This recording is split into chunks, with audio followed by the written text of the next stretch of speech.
Cinema అవకాశం రావాలి అంటే ఒక లక్ ఉండాలి. దాంతో పాటు అవును. అది మీరు కష్టం చెప్పింది కరెక్ట్. ఉండాలి. లక్ ఉండాలి. ఆ! మరి ఆ లక్ అనేది ఎంతవరకు ఫేవర్ చేస్తుందంటారు? ఎప్పుడైతే హార్డ్ వర్క్ చేసామో మనం, హ్మ్. లక్ అనేది ఫేవర్ చేస్తది అనుకుంటున్నాను నేనైతే. మరి మీకు ఆ లక్ అనేది వచ్చిందంటారా? వచ్చింది కాబట్టే కదండీ ఆస్కార్ వరకు వెళ్ళగలిగాను. అది కూడా ఇండియా నుంచి. ఇప్పుడు ఎంతమంది బాలీవుడ్ ఇండస్ట్రీ ఉంటది. One of the biggest industry. ఇండియాలోనే బిగ్గెస్ట్ ఇండస్ట్రీ. హ్మ్. హిందీ సినిమా ఇండస్ట్రీ అనేది. తమిళ్ ఇండస్ట్రీ ఉంటుంది. వాళ్ళు కూడా చాలా చాలా బాగా తీస్తారు మూవీస్. కొన్ని కొన్ని మూవీస్ చూస్తే మీరు హ్మ్. చాలా బావుంటాయి.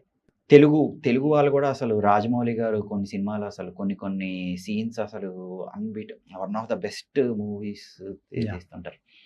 సో, అలా మెల్లగా నాకైతే మీరు చెప్పిందైతే నాకైతే ఉందని అనుకుంటున్నాను నేనైతే. 97థ్ ఆస్కార్‌కి మీరెళ్లారు. అవునండి. కాకపోతే ఈ ఇయర్ 98థ్ ఆస్కార్ జరిగింది. కాకపోతే అందులో మన ఇండియా నుంచి మూవీస్ కనీసం నామినేషన్ వరకు గూడా వెళ్ళలేకపోవడానికి గల రీజన్స్ అంటే ఏం జెప్తారు?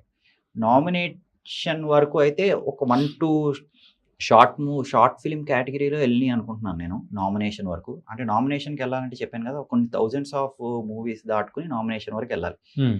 ఒక 2 షార్ట్ ఫిల్మ్ కేటగిరీలోను యానిమేటెడ్ మూవీస్‌లోను ఒక ఒక ఎళ్ళిందనుకుంటున్నాను. కానీ ఇండియన్ ఆరిజిన్ ఉన్న ఒక ఒక వాళ్ళు విన్ అయ్యారని అన్నారు. కాపోతే ఇంకా ఇప్పుడు 'ప్రియాంక చోప్రా' గారున్నారు. హ్మ్. 'ప్రియాంక చోప్రా' గారు అసలు మన ఇండియా నుంచి మన ఇండియన్ ఫిల్మ్ మేకర్స్‌కి చాలా అక్కడ ఏమన్నా నామినేషన్ వరకెళ్ళినా అదంతా చాలా హెల్ప్ చేస్తారని విన్నాను నేను.